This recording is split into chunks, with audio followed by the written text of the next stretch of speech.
أعوذ بالله السميع العليم من الشيطان الرجيم بسم الله الرحمن الرحيم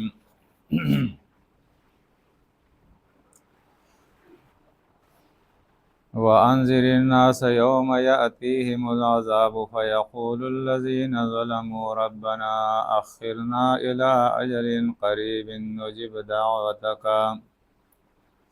ونتبع الرسل أولم تكونوا أقسمتم من قبل ما لكم من زوال وسكنتم في مساكن الذين ظلموا أنفسهم وتبين لكم كيف فعلنا بهم وضربنا لكم الأمثال وقد مكروا مكرهم وعند الله مكرهم وإن كان مكرهم لتزول منه الجبال فلا تحسبن الله مخلف وعده رسله إن الله عزيز ذو انتقام يوم تبدل الأرض غير الأرض والسماوات وبرزوا لله الواحد القهار وترى المجرمين يومئذ مقرنين في الأصفاد سرابيلهم من قطران وتخشى وجوههم النار ليجزي الله كل نفس ما كسبت إن الله سريع الحساب هذا بلاغ للناس ولينذروا به وليعلموا أنما هو إله واحد وليذكر أولو الألباب. دا سورة ابراهیم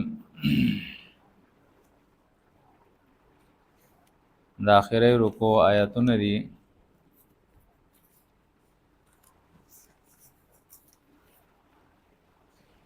د دې سورت مقصد ابتدا او آخر دواړو کې الله رب العزت بیان کو. الف لام را کتاب انزلناه الیک لتخرج الناس من الظلمات الى النور. دا کتاب ما تا ته درلېږلی دی اے محمد صلی الله علیه وسلم لتخرج الناس د پاره د دې چې تراو باسې دا د دنیا د خلق من الظلمات د تیرونا الى النار رڼا ته باذن ربهم په حکم د رب د دوی الی صراط العزیز الحمید د هغه غالب او ستایل شوی بادشاہ لارې طرف ته چې هغه الله دی. الله الذی له ما فی السماوات و ما فی الارض. هغه الله چې ځمکه اسمانونه او په دې کې چې سدي دا ټول داغه دي داغه لارې ته راوبلې. مقصد د دې صورت چې دی هغه په دې آیت کې الله رب العزت بیان کړی دی. دا الله د کتاب مطالعه چې مونږ کله کوو او دارنګې تاریخ د اسلام ګورو تاریخ د دنیا ګورو نو په هر دور کې اکثریت ته هغه خلکو یي چې هغوی الله مني دا الله منکر نه وي. ګڼو صورتونو کې الله رب العزت د دې ذکر کړی دی چې الله د انکار چې دی دا کول دا ناممکنه خبره ده ځکه چې د هغه د قدرت او د هغه د وجود دومره دلایل دي چې انسان د هغې نه انکار نشي کولی. کبره ګوري د اسمانونو ته ستورو ته سپوږمۍ ته نور ته کښکته ګوري د ځمکې ته او د مخلوقاتو ته که د هواګانو ته دا روز او شپه دا پوره د کائنات ته نظام نو هر انسان په دې خبره باندې مجبوریږي چې د دې کائنات یو خالق ته مالک ته د دې انکار سره نشي کولای. باوجود د دینه چې اکثر خلق الله منی لیکن په هر دور کې د انبیاء د تلو نه وروسته د هغه وخت لیډرانو او دارنګ ناکاره مولیانو پیرانو د خپل مفاداتو د پاره خلق په فرقو کې تقسیم کی او هغه عقاید او هغه دین ورته ورکی چې هغه د الله نه د الله د کتاب مطابق نه هغه بلکې هغه دین هغه عقاید او سوچ او فکر هغه کې ټول داغوی خپل مفادات دي که تاریخ مونږ وګورو چې کوم قرآن بیان کړی دی او دارنګه د دنیا تاریخ ته د نوح علیہ السلام نوالا تر د محمد علیہ السلام پوری او تر نن ورځې پوری تاسو وګورئ چې څومره انبیا راغلي دي او دا انبیا چې کله راغلي دي د دعوت کار کړي دي او روز او شپې دا دعوت تا کار کړل او خلکو ته هغه دین بیان کړی دی چې هغه د الله خالص دین دی د ملاوت نه پاک دی او سوال پیدا کیږي چې دا غلط عقاید شرکیه عقاید دارنګي گناه کبیره د الله نافرمانی فجور او فسوق دا شیطانی کارونه دا دنیا کې بیا څنګه رالل کننو مونږ تاریخ وګورو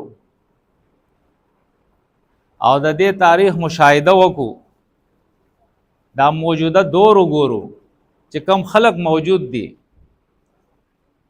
او د هغوی اکثریت چې کم دی یعنی پزمکه باندې د ټولو نه زیات چې کم خلق آباد دی هغه عیسایان دي نصرانیان او په هغوی بس دویم نمبر چې کم په اکثریت کې دي هغه مسلمانان دي عیسایانم الله منی مسلمانانم الله منی انکار د الله یوم نه کوي لیکن وګورو مونږه چې عیسایانو د هغوی دین چې دی هغه عیسی علیہ السلام چې هغوی ته کوم ورکړی او د هغې نه مخکې موسی علیہ السلام چې کوم دین هغوی ته ورکړی آیا دا هغه دین دی چې کوم په هغوی کې موجود دی یعنی اعتقاداً که تاسو وګورئ نو بالکل الله هغوی هیر کړی دی دا هغوی چې څومره حاجتونه دي څومره ضروریات دي هغه ټول عیسی علیہ السلام ته هغوی سپارلی دي او د عیسی علیہ السلام مور ته سپارلی دي او دا خیال دی د هغوی چې زمونږ مشکل کشا زمونږ داتا زمونږ دستگیر زمونږ کار جوړونکی هغه عیسی علیہ السلام دی هغه ته د الله زوی ویلی دي الیاذ بالله دارنګي د هغه مور هغه ته د الله صفات ورکړي دي او څنګه چې نن زمون قوم دی دغه شانتي آغا داغو عقاید تاسو ګورئ دغه شانتي دا جادو دا منتر دا ټوټکې دا دمونه دا تعویذونه دا درگاهونه دا پیران دا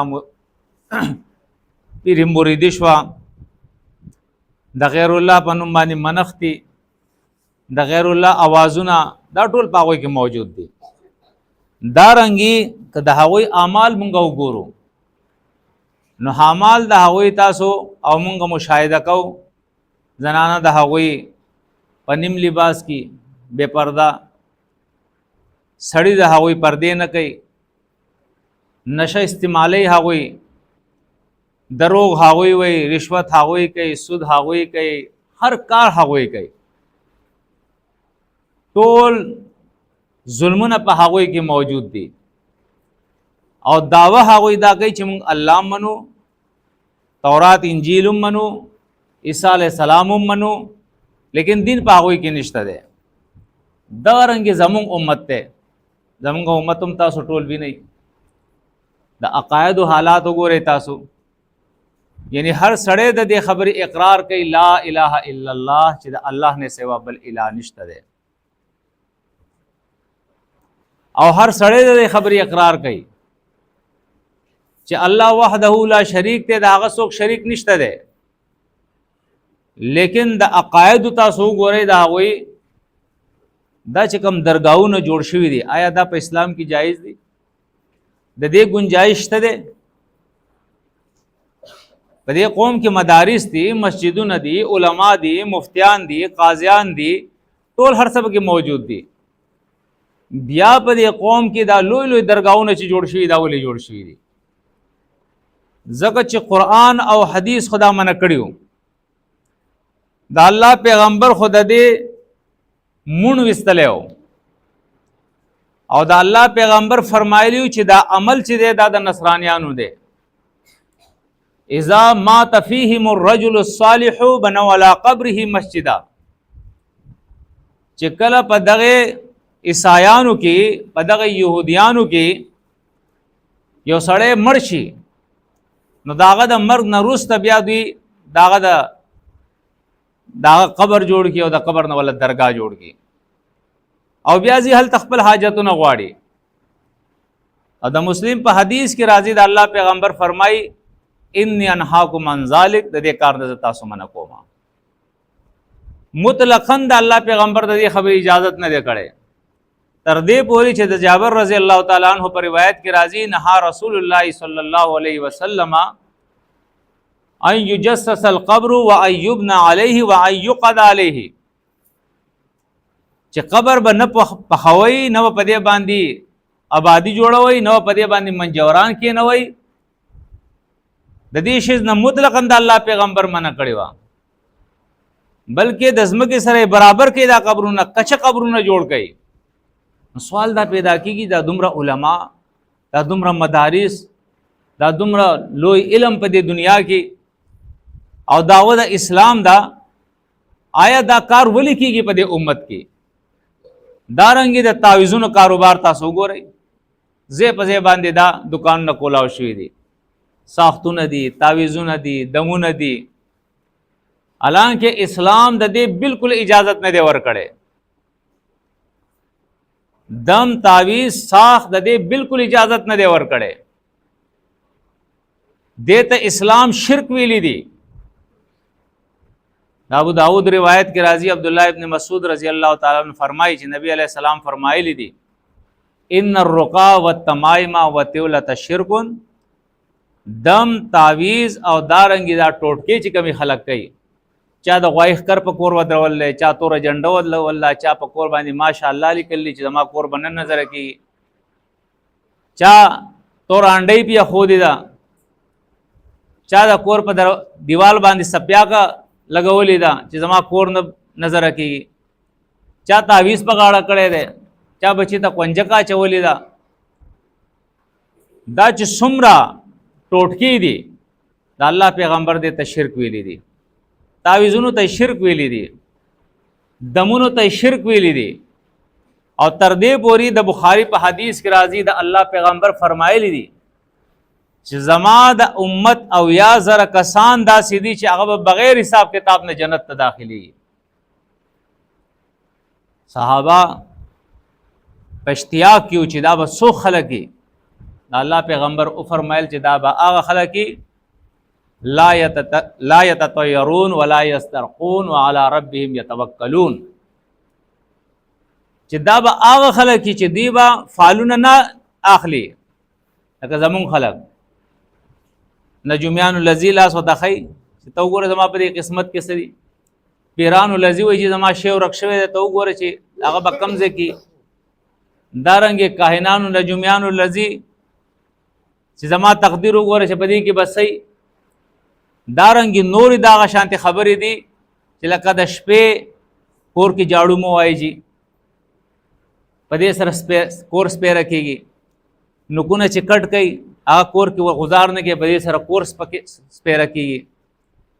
دارنګي چې یو سړی د کور اوځي نو زنانه جاړو نه وایي دی به جاړو شي چرته.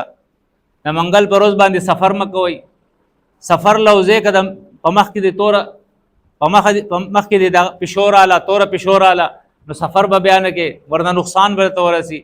بعض خلک د منګل یا د بوت پر ورځ باندې سفر نه کوي، را نقصان به ته ورسی.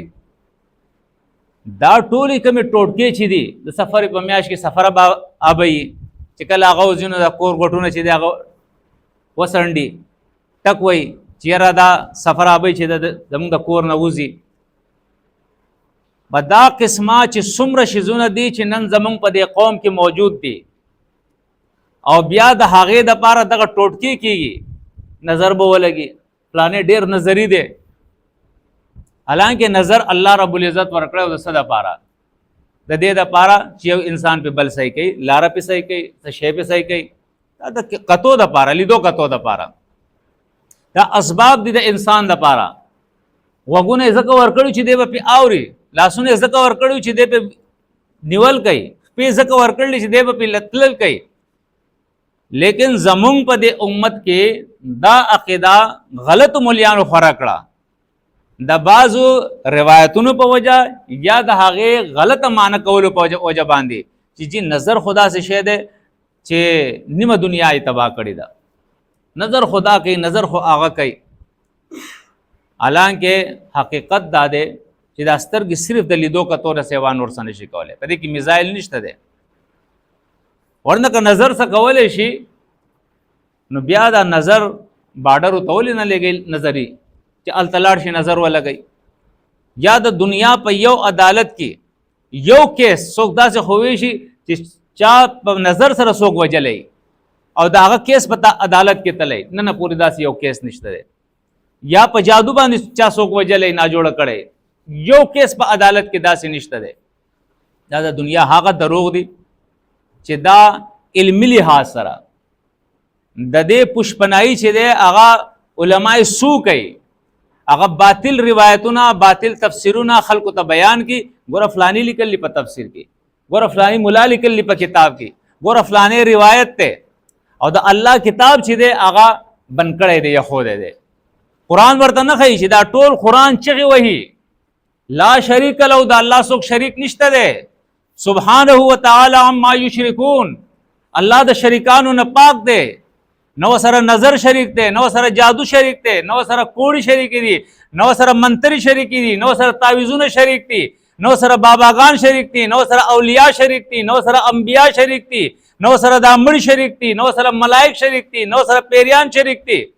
اخر دا باطلی عقیده د امت له چا ورکړي؟ د الله پیغمبر خود دې مونږ وستلو، د خپل نبوت درش په تک کاله هغه دغه کار کړو. یا ایو الناس قولوا لا اله الا الله تفلحوا، دا تحریک هغه چلولیو. د دې دپاره د هغه صحابه شهیدان شیو، جنگونه هغوی کړیو، هجرتونه هغوی کړیو چې خلکو ته دا مسله وښیي چې ستاسو اله یو دی.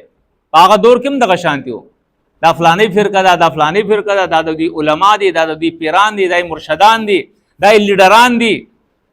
هغه به وی نه نه نه انمشو واصبروا علی الہتکم، راځي د دې سړی نه د خبرې ما اورئ، دا خدا سے خبرې دي. ما سمعنا بهذا فی ملت الاخر، دا دومره جماعتونه دي، دومره ډلې دي، دا خبرې څوک نه کوي د نه سیوا.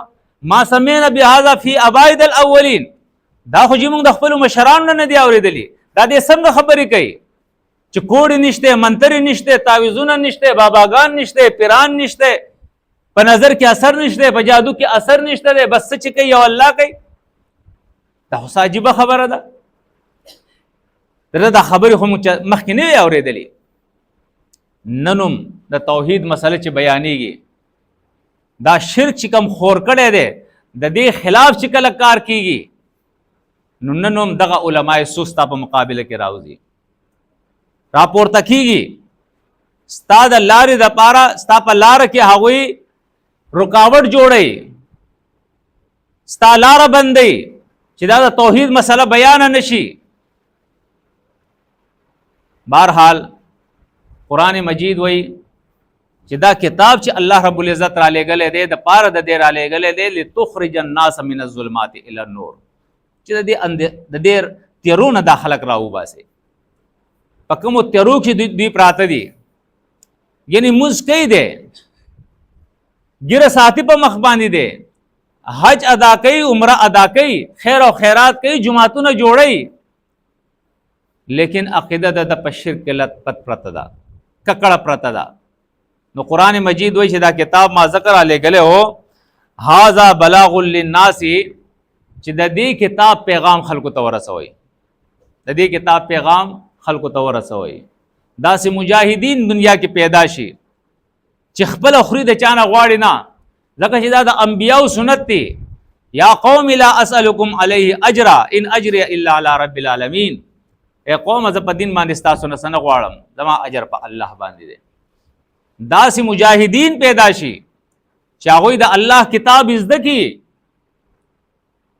نن که مسله زدم کی د توحید په مسله پوم شي، لیکن دا هغه سره وخت نه چې قرآن زده کی، د قرآن ترجمه زده کی، د الله کتاب په خپل مورنۍ ژبه کې وګوري.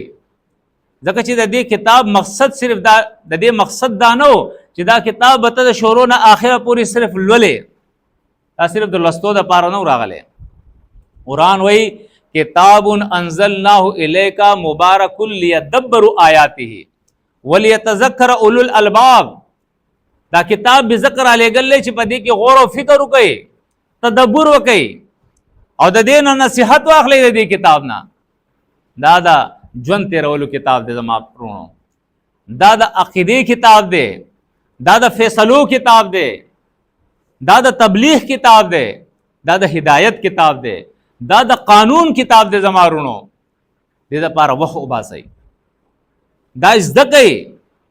چې کله دا زده کوئ نو دا بیا تاسو بل ته رسوئ، دا ستاسو ذمہ داری ده. اوس بل پیغمبر نه راځي، د ټولو په آخر کې چې الله پیغمبر وایي زه الله را لېږلی یم، په ما باندې خاتمه د انبیاو شوې ده. د محمد رسول الله صلی الله علیه وسلم نه وروسته نه نوی او نه زوړ اوس پیغمبر نه راځي. دا د امت کار دی. کنتم خیر امت اخرجت للناس تأمرون بالمعروف وتنهون عن المنکر. دا کار به اوس د انبیاو تاسو کوئ. نو چې یو سړی قرآن نه زده کوي، د الله کتاب نه زده کوي، اب تبلیغ څه وکړي؟ اب قرآن بیان خلکو ته څه کوي؟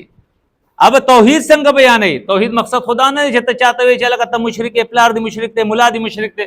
دې ته توحید خو نه وایي. ادعو الى سبیل ربک بالحکمت والموعظة الحسنة وجادلهم به او یو ځای راځي وجادلهم به او وجاهدهم به جهادا کبیرا، او بل ځای راځي وجادلهم به باللتی هي احسن. په هغه طریقې سره د الله دا کتاب خلکو ته بیان کا چې هغه هي احسن، چې هغه ډېره ښایسته طریقه ده. په دلایلو سره بیان کا، په دې کتاب سره خلکو سره جهاد وکا، د دې کتاب دلایل خلکو ته بیان کا. نو چې اوس ما کتاب زده کړی نه دی، دا کتاب به زه څنګه بیان کوم؟ د بیانولو نه مخکې دا کتاب به زه زده کوم. بے ادبی، بد اخلاقی، خلکو سره جګړې، په خلکو فتوی لګول، په دې سره توحید نه بیانېږي. توحید بیانېږي د الله په کتاب سره، چې د آفاق او انفس دلایل هغوی ته بیان کې، خلکو ته وښیې چې خلکو ستاسو الله هغه دی چې زمونږ پلار آدم علیه السلام د خاورې نه پیدا کړی دی. هیڅ یو انسان نو، وړمبی انسان آدم د خاورې نه پیدا کړی دی، د هغه بیبي د هغه نه پیدا کړله. نن تاسو درګاهونو له ځئ، تعویذونه په غاړه کوئ، یا پیره بابا خیر د 11مې ځوانه په نیکۍ راورسېږه، دا چغې وایي. هغه وخت کې دا باباګانو، دا پیرانو، دا انبیاو، دا قبرونه هېڅ نه و. د خاورې نه الله آدم علیه السلام پیدا کو، بیا د هغه بیبي د هغه نه پیدا کړه. وبث منهما رجالا کثیرا ونساء، او بیا د دغه آدم او دغه د بیبي نه په کثرت سره الله سړي او زنانه چې دی هغه پیدا کړل، په ټوله دنیا باندې خواره کړل. ستاسو رب هغه دی چې دا وګوره بغیر ستنو چې د اسمان ودرولې دی، په دې کې د انور او سپوږمۍ او ستوري لګولې دي. ستاسو رب هغه دی چې د دې ځمکې نه دا باب چې دی دا اوچتئ، او بیا د هغې نه وروسته د دې نه هغه باران په شکل کې د اوبو په شکل کې چې دی هغه ځمکې ته دا باران چې دی دا اوبه چې دی نازلې کی او بیا په دغه باران سره په دغه اوبو سره ستاسو د پاره هغه فصلونه پیدا کوي. ستاسو رب هغه دی چې د دې انسان غونته کې خیسته مخلوق پیدا کړی دی فی احسن تقویم قرآن دی ته وایي. او بیا وګوره دومره مهربانه ذات دی چې د لیدو دپاره سترګې درکړي دي، د سکلو دپاره د خبرو دپاره ژبه درکړې ده، د اورېدو دپاره غوږونه درکړلي، د نیوو دپاره لاس درکړلي، د تلو دپاره خپې درکړې دي او ستا د سکون دپاره بیبي درکړله، ستا د مټو مضبوطول لپاره اولاد درکو، یو خاندان یې تاله درکو، ستا دپاره دا هواګانې هغه چلی، ستا د کسب دپاره دا روزي پیدا کړله، ستا د آرام او سکون دپاره دا شپې پیدا کړله. وما بكم من نعمت فمن الله. اے مخلوق په تاسو چې څومره نعمتونه دا ټول د الله د بل چا نه دي. ان تعدوا نعمت الله لا تحصوها. کله الله نعمتونه تاسو شمارلې نشئ. دا دلایل به خلکو ته بیانې، د آفاق او انفس د دلایل به ورته بیانې، د قرآن دلایل به ورته بیانې، د الله د کتاب آیاتونه به ورته بیانې.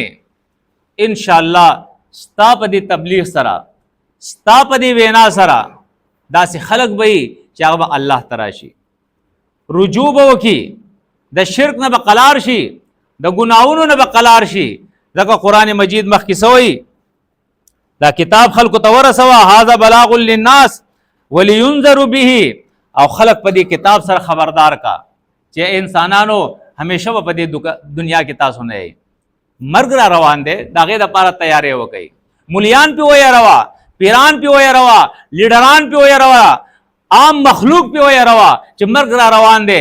راځئ چې د الله په کتاب باندې یو شو، راځئ چې د الله په کتاب باندې اتفاق او اتحاد وکړو، راځئ چې د الله په یووالي او په توحید باندې یو شو، راځئ چې د شرک د مرض نه ځان بچ کو، راځئ چې د ګناهونو نه ځان بچ کو. دا بیان وکا، د آخرت فکر خلکو ته پیدا کا. او مخکې الله سوئی وَلِيَعْلَمُوا أَنَّمَا هُوَ إِلَهٌ وَاحِدٌ. اے مبلغ د قرآن چې ستا په بیان سره، ستا په دعوت سره، ستا په تبلیغ سره خلکو ته دا مسله معلومه شي چې الہ د هغوی صرف یو الله دی، بس بل څوک نشته دی. انبیاء محتاج دي، اولیاء محتاج دي، ملائک محتاج دي، صرف یو الله دی چې هغه حاجتونه پوره کوونکی دی، د پورا نظام د کائنات چې دی هغه چلی. زما عزیزانو دا هغه مسله ده چې تمام انبیاء دا بیان کړله، د نوح علیه السلام نه والا تر د محمد علیه السلام پورې تمام انبیاء دغه یو مسله بیان کړې ده چې د ټولو نه مخکې مخلوق ته دا خو پته ولګي که نه چې الہ څوک دی، د دې تعارف خو شي که نه، د دې علم خو راشي هغوی ته که نه. نن تاسو وګورئ ټول کلمه وایي لا اله الا الله، ټول ځان ته مسلمانان وایي، په دې کې څه هندوان خو نشته، عیسایان خو پکې نشته دی، لیکن د هغې نه باوجود دا ټول شرک پکې موجود دی. د نظر شرک، د جادو شرک، د دمونو شرک، د کوډو شرک، د منترو شرک، دا ټول شرک پکې موجود دی.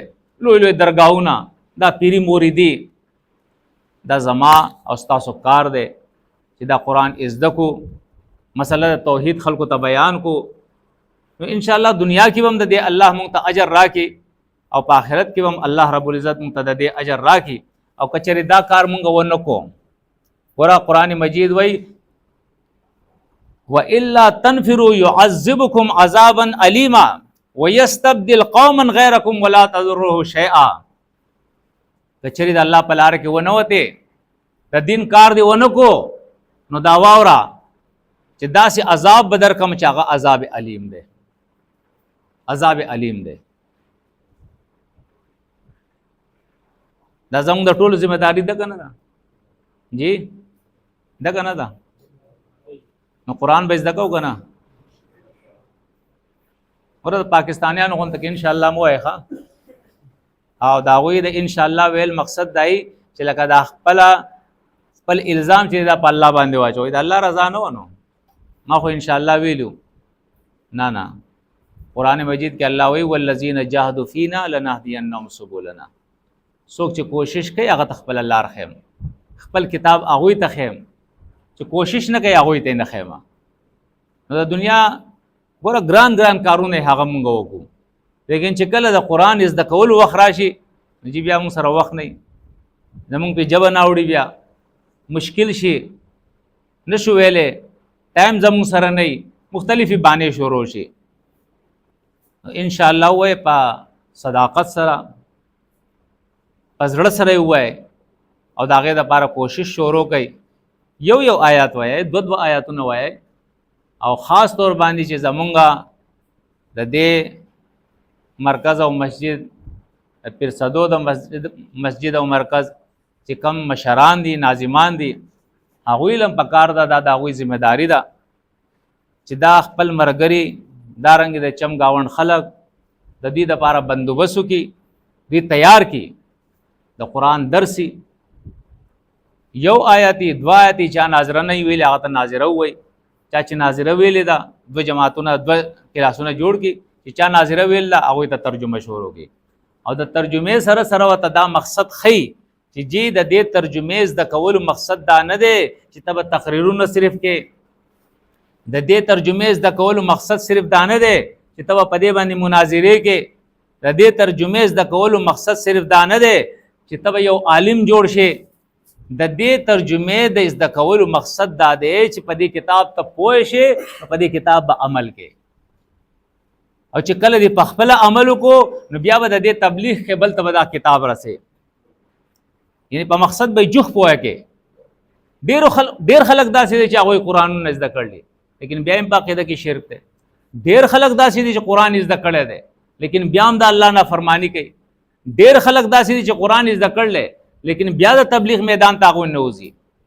نو چې کومو خلکو ته قرآن ښایي نو هغه ته مقصد هم ښایي چې دا د الله کتاب د دې د زده کولو مقصد څه دی، ولې دا کتاب مونږ زده کوو. نو دا زمونږ ماشومان دي، دا نوی نسل دی، د دوی هم دا ضرورت دی چې دوی ته ټیک ته سکول ته هم تاسو لیکئ، د سکول نه زه نه منع کوم، دنیایي تعلیم هم پکار دی، لیکن د هغې نه زیاته ضروري خبره دا ده چې مونږ قرآن ورته زده کړو، په قرآن باندې پوهه کړو. ته یقین وکړه ما ډېر خلک داسې لیدلی دي چې هغوی د خپل پلار ادب نه کوي ښه، او تعلیم د هغوی دومره چې هغوی ماسټر کړی یا ډاکټر جوړ شوی یا انجینیر جوړ شوی، لیکن د پلار او مور او پلار ادب نه کوي. ولې نه کوي؟ ځکه چې هغوی قرآن نه زده کړی، هغوی قرآن نه زده کړی.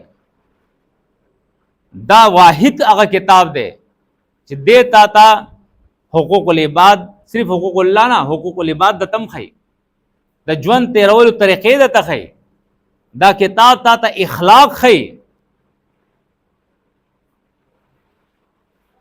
ته د مخلوق سره ستا رویه څنګه وي.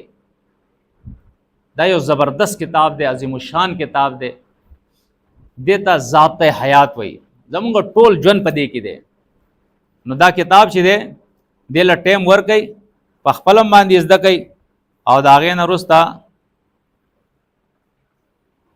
یو پرچی ناظم پنجاب ماله راکړه چې مرګرو ته دا هم وینا وکړئ که دلته د مدرسې سهولت نه وي او تاسو ته مشکلات دي نو بدله کې زمونږه مدرسه جوړه شوې ده، هلته خوراک فری دی، تعلیم فری دی، کتابونه فری دي، په تاسو باندې هېڅ بوج نشته دی، خرچه نشته دی، بس خپل بچي ویسئ، هلته یې دغه کوي، داخل کوي، خالد صاحب سره خبره وکړئ، انشاءالله څه نه څه بهتري به هلته راشي، څه به زده کړي او بیا به راشي د دین کار به دلته کوي. ځکه چې صورت توبه کې الله رب العزت دا فرمایلی دي چې په تاسو کې ضرور داسې خلق پکار دی، داسې خو نشي کېدی چې تاسو ټول دی وځئ، لیکن ضرور دا پکار دی چې تاسو په ځان کې داسې خلق منتخب کړئ چې هغوی وځي د الله په لاره کې، هغوی دین زده کړي او بیا راشي د دین کار شروع کړي. نو د دې مرګري په ځان باندې لازم کوي چې د هر مرګري د خپل کور نه یو ماشوم وباسئ، ماشوم داسې چې ځان سنبالولی شي، ډېر ماشوم نه وي چې کومه پورې ډېر ماشوم یې دلته د تعلیم بندوبست وکړي، دلته ورته دین ښیي چې ځان سنبالولو قابل شي، هغه بیا هلته ولېږئ.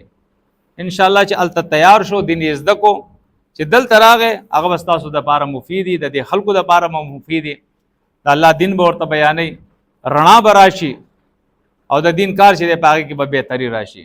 انشاءالله خپل بچي به لیږئ که نه هلته، او دلته وله بندوبست وکئ، هلته یې ولیږئ. خو بهرحال دا لازمي خبره ده. ګوره قرآن مجید کې الله رب العزت فرمایي په سورت التوبه کې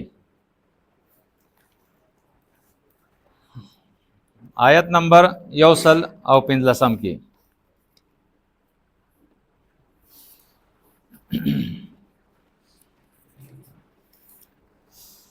وما كان الله ليضل قوما بعد إذ هداهم حتى يبين لهم ما يتقون ان الله بكل شيء عليم. الله فرمایي نه دی الله پاک چې گمراه کی یو قوم، هغه قوم چې هغه ته الله هدایت کړي. داسې خلک چې الله ته د خپل کتاب هدایت کړي او بیا گمراه کی، الله دا ظلم نه کوي تر دې پوری چې الله د خپل کتاب احکامات ورته بیان کی چې دا بکې او دا بنه کې د دینه بزان بچ کې، او بیا دا غینه باوجود هم دی چې الله ورته کم حکم کړي امر کړي هغه نه کوي کارونه، چې د کم کار نه منع کړي دا غینه منع کیږي نه، نو بیا الله گمراهی ته دوباره ټیل وایي. ګوره قرآن زده کول دا دومره لازمي دي چې د دې علم ستا سره راغی تا ته به پته ولګي چې اوامر څه دي نواهی څه دي، د څه حکم را کړل الله د څه نه الله منع کړی. بیا د دین وروسته دا لازمي دي چې د کم شي د الله حکم درکړی دی هغه وکړه، چې د کم شي نه منع کړی هغه مه کوه. څومره داسې خلک دی چې د توحید په مسله باندې هغه پوه شول، لیکن نن تاسو وګورئ هغه د توحید په میدان کې نه ښکاري. د هغوی تبلیغ څه دی؟ مونځ نشته، روژه نشته، زکات نشته، حج نشته، عمره نشته، ګیره نشته، دا د هغوی تبلیغ دی. یعنی اسلام ختمول غواړي هغه، په خپل هم د اسلام نه وښویدل، ګمراه شول او نور هم اوس ګمراه کوي لګیا. دا د هغوی تبلیغ دی. دا ولې؟ دا ځکه چې هغوی عمل نه و، عمل پکې نه و. قرآن چې ورته ویلي حکم یې ورته ورکړی هغه یې کول نه، چې د څه نه یې منع کړی و هغې نه منع کېدل نه. بس جي زما عقیده صحیح ده، زما عقیده صحیح ده، دغه به یې وي. نو آخر ګمراهي چې دی هغه مقدر شوه. زما عزیزانو دا ډیره ضروری ده. د مرګ څه پته نه لګي چې مرګ څه ټایم راځي، او مرګ چې کله راغی نو دا انسان به ډیر افسوس کوي، بیا ډیر افسوس به کوي او اقرار به کوي دی چې ربنا ابصرنا وسمعنا فرجعنا نعمل صالحا انا موقنین. چې اے الله مونږ واورېدل، مونږ ولیدل په خپلو سترګو باندې او مونږ یقین وکړو او دنیا ته مونږ واپس که دوباره چې مونږ عمل وکړو. لیکن الله وایي کلا اولم نعمرکم ما یتذکروا. کچرې تا نصیحت اغستل غواړې وختې نو اوبر خو ما تعالی دنیا کې درکړی و که نه، تا ولې نصیحت نه اغستو؟ تا ولې د الله په کتاب باندې عمل نه کوو، ځان دې پرې نه پوه کوو؟ نو ګوره بیا واپس راتله نشته. شته دی واپس راتله بیا نشته دی. دې وجې نه زمونږ د دې پروګرامونو مقصد دا دی، مقصد دا نه چې اوږده تقریرونه وشي، مقصد دا دی چې مونږ د کم مقصد دپاره پیدا شوي هغه مقصد مونږ وپېژنو، او کم زمونږ د ژوند مقصد چې دی د هغې نه مونږ رسته شوي یو چې دغه کمزورۍ زمونږ نه لاړ شي. ځکه چې انسان چې دی که نه د ده دا نفس، ان النفس لاماره بالسوء، دا د ټول نه لوی دشمن دی. د ده دی به درته ووایي ته هلته کښېنه ګپې شپې ولګوه، چېرته د خوراک څښاک پروګرام وکړه، چېرته نشې تماشې وکړه، چېرته یارانو دوستانو سره وځه، چېرته پټي ته لاړ شه، چېرته بل کار وکړه. دین ته به دې نه پرېږدي، د دین کار ته به دې نه پرېږدي. دا ستا دشمن دی دا نفس. دغه نفس به د قیامت پر ورځ باندې پتا باندې بیا ګواهي هم کوي، ګواهي به در باندې هم کوي چې دا دې کړي دي. نن دې دغه ګمراهۍ ته هم ټیل وایي. نو د هغې دپاره عقل چې دی که نه، عقل وحي او عقل دا دوه شیزونه چې دا تا به بچ کوي، د الله کتاب او ستا عقل. د عقل نه به کار اخلي، د الله په کتاب باندې به غور او فکر کوي، نو انشاءالله د ګمراهۍ نه به بچ شي، آخرت به دې بچ شي، جنت چې دی هغه به دې الله نصیب کړي. دا ګوره په وینا باندې یا په اورېدو کې داسې معمولي غونته کې خبرې به ښکاري جنت او جهنم، د دې قدر او قیمت به هغه وخت کې پیدا کیږي کله چې د انسان د سترګې پټې شي. او دا ګرمي ده که نه، د معمولي غونډۍ ګرمي ده، دومره زیاته ګرمي نه ده، موږ څومره پریشان یو. پکې ولګوئ، دا رنګې ایر کولر وګورئ، اے سی ولګوئ، چېرته یخ ځای جوړ کړئ، ګرمي ده جي. د دې معمولي ګرمۍ نه موږ ځان بچ کوو. او داسې اور د جهنم چې هغه انسان د هغې تصور نشي کولی، چې د دې اور نه 80 درجې هغه زیات دی په شدت کې، نو ګرمي موږ نشو برداشت کولی. اور خو پرېږدوه، اور خو پرېږدوه، ګرمي نشو برداشت کولی. او د دې دنیا د اور نه 80 درجې هغه زیات دی په شدت کې، نو هغه جهنم اور چې دی هغه به موږ سم برداشت کوو. او صرف په دې خو نه کېږي که نه چې زما عقیده صحیح ده جي زه به جنت ته ځم، نه جي. عقیدې سره قرآن چې وایي ځای په ځای باندې تاسو وګورئ، ځای په ځای باندې فمن کان یرجو لقاء ربه فلیعمل عملا صالحا ولا یشرک بعبادته احدا. څوک چې دا عقیده ساتي، فمن کان یرجو لقاء ربه، څوک چې دا عقیده ساتي، څه عقیده ساتي؟ چې دې بخپل رب ته ځي د قیامت ورځ چې دا هغه راتلونکې ده، او یو ورځ داسې ده چې د پیشي به د الله په بارګاه کې کېږي. نو د هغه دپاره لازمي ده، ضروري ده. قرآن وایي څه خبره لازمي او ضروري ده؟ دا خبره لازمي او ضروري ده چې یو خدای فلیعمل عملا صالحا، چې د الله رب العزت سره به شرک نه کوي، یو خبره، او عمل به کوي صالح نیک عمل کوي. دویمه ولا یشرک بعبادت ربه احدا، د خپل د رب په عباداتو کې چې کله دی هغې عمل کوي، په دغه په قانون باندې عمل کوي، په هغې کې به بل نور شریکوي چې دا د مولوي صاحب حکم دی، دا د پیر صاحب حکم دی، دا زما د نفس خبره ده، نه، دا پکې نه شریکوي. د نفس به نه منې، د ملا به نه منې، د پیر به نه منې، د لیډر به نه منې، د معاشرې به نه منې، د ښځې به نه منې، د بچو به نه منې، د یار دوست به نه منې، په اکثریت پسې به نه روانېږي، چې د الله کتاب د تصوی په دې پسې به روانېږي. دې ته وایي خالص ایمان. نو دې دپاره ملګري چې دا کوشش وکړي، د مرګ څه پته نه لګي، جنت ته تله دا دومره آسان کار نه دی. لکه ګڼ آیاتونه دي د قرآن، دا ټول قرآن موږ په یو مجلس کې خو نه شو ویلی. مثال په طور باندې یو آیت زه تاسو ته ووایم، ام حسبتم ان تدخلوا الجنة، الله وایي چې تاسو دا خیال کوئ، ګمان کوئ چېرې جنت ته به موږ لاړ شو، کلمه خو موږ ویلې مسلمانان یو، جنت ته به لاړ شو. ولما یأتکم مثل الذین خلوا من قبلکم، په تاسو خو لا هغه حالات نه دي راغلي چې کوم مخکې خلکو باندې راغلي چې ستاسو نه مخکې تېر شوي دي. مستهم البأساء والضراء وزلزلوا، مالی تکالیف ورته رسېدلي وو په دې لاره کې، د وجود تکالیف ورته رسېدلي وو په دې لاره کې، تر دې پورې زلزلو چې هغه جړکولی شي په دې لاره کې. پلار به د کوره وباسي، د کلي خلک به د کلي نه وباسي، خلق به د مرګ منصوبې کوي، خلق به اور ته اچوي، خلق به په جیلونو کې اچوي، بغاوت به کېږي ستا خلاف، سوشل بایکاټ به ستا کېږي. دا داسې جنت آسان خو نه دی که نه، مونږ جنت ځان ته ډېر آسان کړی دی زما وروڼو. د دې غلط فهمیانو نه به مونږ کله وځو، د دې غلط فهمیانو به مونږ هغه وخت کې وځو چې کله مونږ د ځان سره مخلصه شو، چې بای زه ځان د جهنم نه بچ کوم، بای زما دا خواهش ته چې زه جنت ته لاړ شم. نو د هغې دپاره الله رب العزت مونږ ته یو کورس را کړی دی، سلیبس مونږ له را کړی دی، او هغه د قرآن په شکل کې دی. دا قرآن وګوره چې کتاب درته د الله څه وایي، په دې عمل وکړه، د څه نه دې منع کوي، د دې نه منع شه، بس بیا جنت ته لاړې، جنت ستا دی بیا.